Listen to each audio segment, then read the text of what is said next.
Assalamualaikum warahmatullahi wabarakatuh. Berjumpa kembali di channel ini.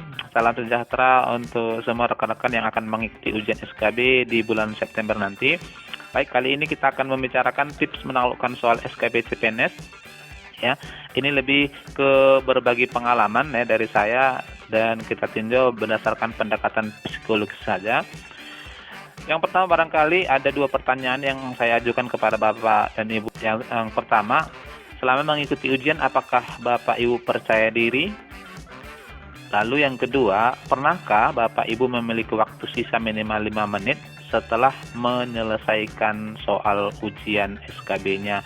Dua hal ini barangkali menurut saya adalah hal yang paling penting, ya, percaya diri mengikuti ujian dan memanajemen waktu sehingga kita memiliki sisa waktu untuk kita evaluasi kembali keseluruhan soal-soal yang sudah kita kerjakan. Baik, barangkali Bapak Ibu sekalian, hasil SKD kemarin memberikan kesempatan kepada Bapak Ibu peserta 1 sampai 3 untuk mengikuti ujian SKB di tahun ini.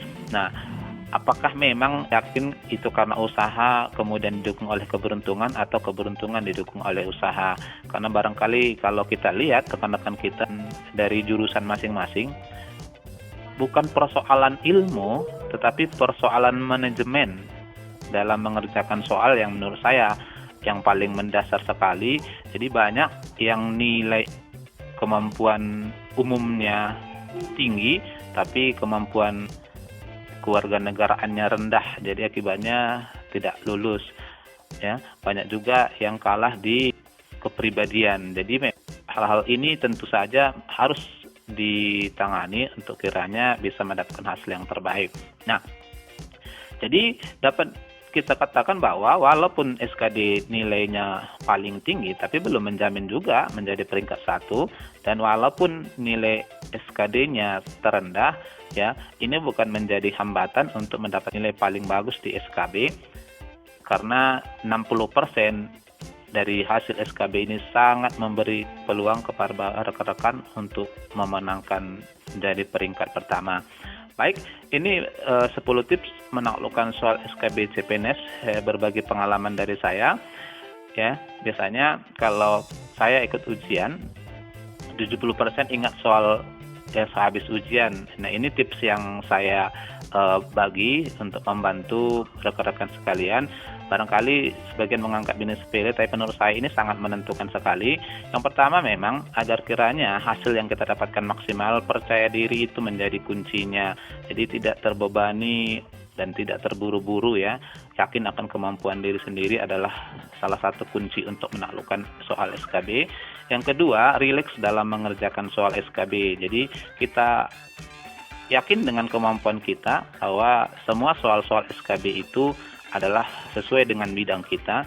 Kita kerjakan secara rileks, ya, tanpa terburu-buru.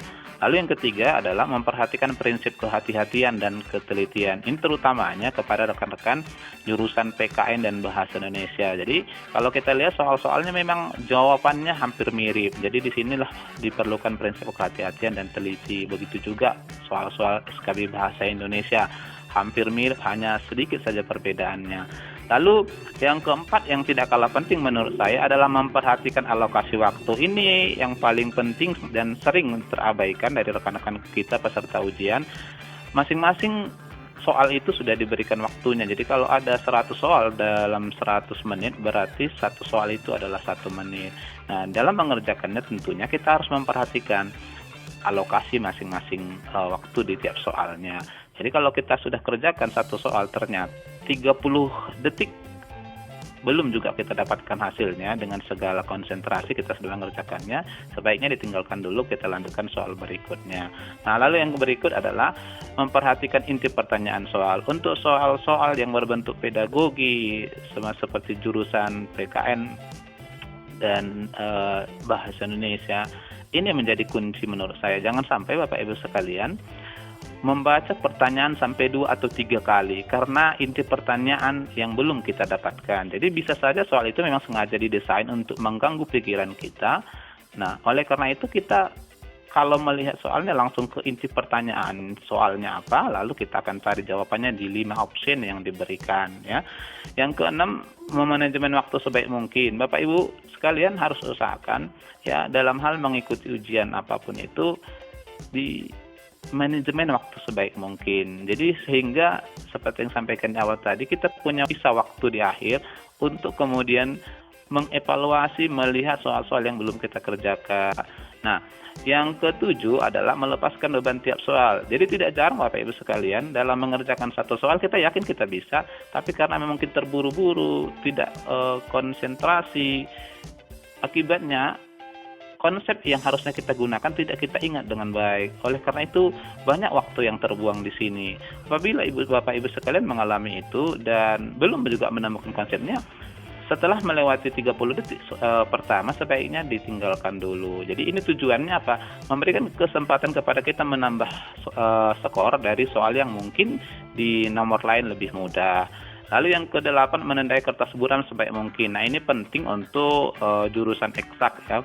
Karena memang setiap kita mengerjakan soal 30 detik itu berarti kita sudah membuang waktu kita di situ, sudah ada hasil yang kita kerjakan di kertas buram.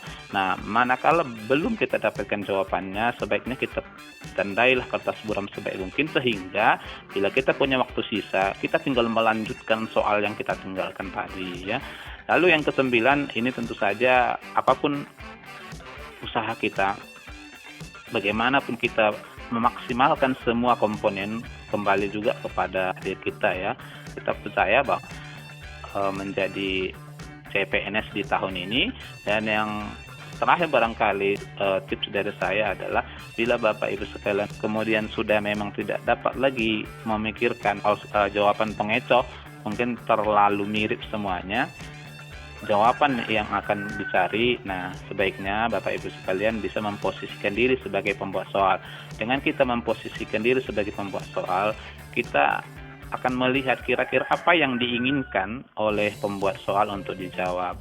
Nah, barangkali inilah rekan-rekan sekalian tips berbagai pengalaman dari saya untuk membantu mendapatkan hasil paling maksimal nanti di ujian SKB di bulan 9 nanti. Mudah-mudahan semua peserta SKB mendapatkan hasil terbaik ya, karena tidak mungkin juga saya bilang mendapatkan peringkat pertama, pasti ada peringkat 1, ada 2 dan 3, tapi mudah-mudahan mendapatkan peringkat yang terbaik. Barangkali demikian. Assalamualaikum warahmatullahi wabarakatuh.